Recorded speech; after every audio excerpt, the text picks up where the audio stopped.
The call will be Good afternoon, Rensie.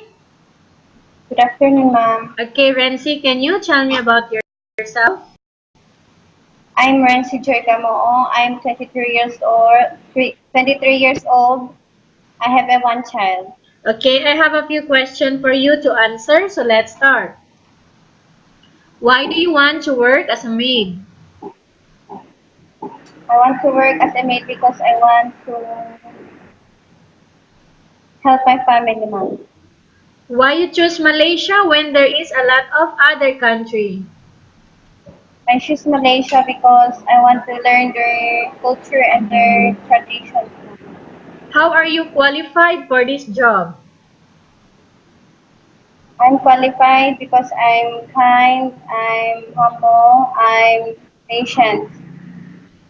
Okay, may I know what your educational level is? My education level is vocational course. What was your recent working experience? My recent experience is working as a in the company, ma'am. Okay, do you have experience of taking care of babies? Yes, ma'am. My only child, ma'am. How about elderly people? Nothing, ma'am. Okay, have you worked abroad before? No, ma'am. Do you have any other special skills?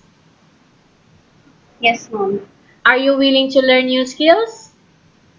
Yes, ma'am.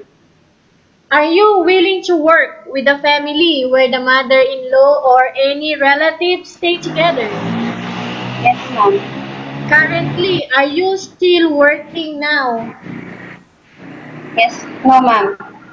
Okay. Do you know how to cook? Yes, ma'am. What sort of food can you cook? Filipino food. Okay. Are you aware that you will have to do washing, cleaning, ironing, and cooking? Yes, ma'am. From all the house chores that I have mentioned to you, like washing, cleaning, ironing, and cooking, which do you like most?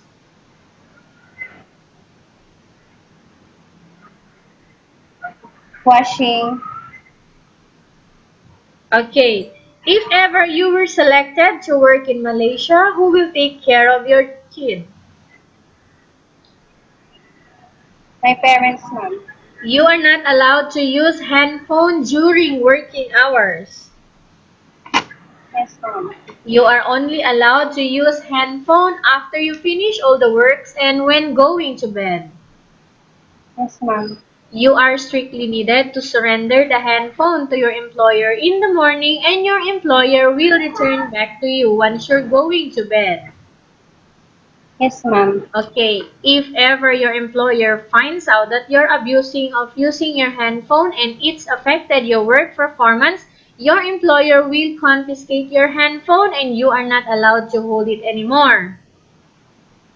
Yes, ma'am. Okay, are you agree to the rules and regulation for the handphone? Yes, ma'am. How many years is the contract as you agreed and understands?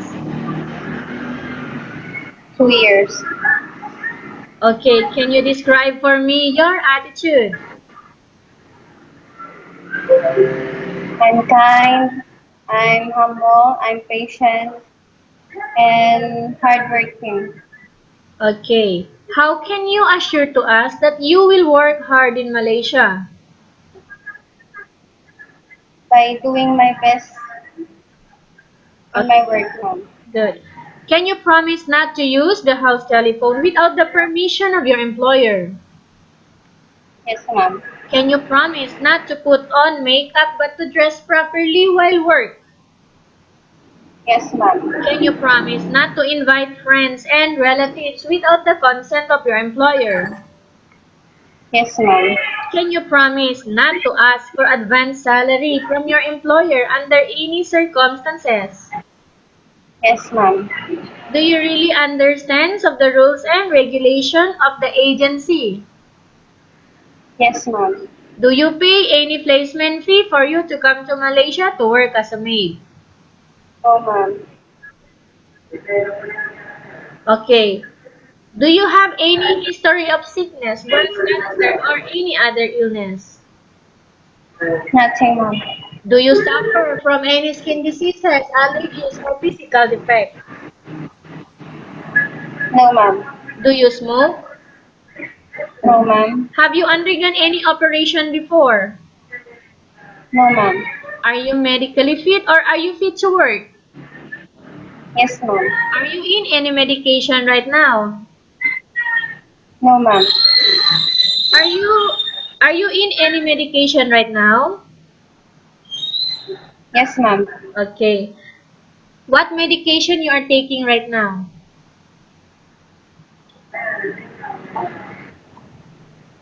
Rensie, do No, you ma'am. take any medication right now? No, ma'am. Okay. Are you allergic with any food? No, ma'am. Are you prepared to work for the employer of different races? Yes, ma'am. Are you prepared to eat the type of food taken or given by your employer? Yes, ma'am. Are you afraid of being left alone in the house? No, ma'am. Are you afraid of dogs or other pets? No, ma'am. Can you promise to work according to instruction from your employer? Yes, ma'am. Okay, do you have any family members working in Malaysia? There is, ma'am. Okay, whose family member? Divina Dawan. Okay, Divina Dawan working as a...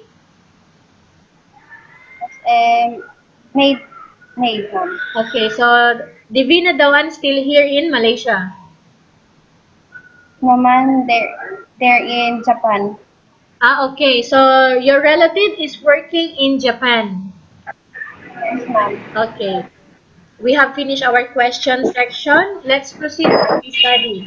I have a case study for you and I want you to respond truthfully. Upon arrival in Malaysia, within 6 months only, if ever one of your family members passed away, what will you do? I will not go home, ma'am. What help would you give to your family members who passed away? I will send them a money, ma'am. Okay, if in case your employer is watching you right now, what do you want to tell them?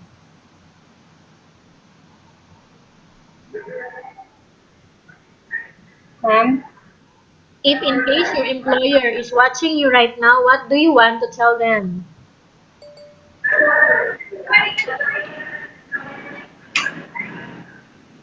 If in case your employer is watching you right now, what do you want to tell them?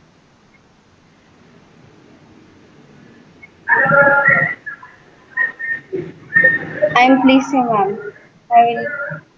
What do you want to tell to your employer who is watching your video right now?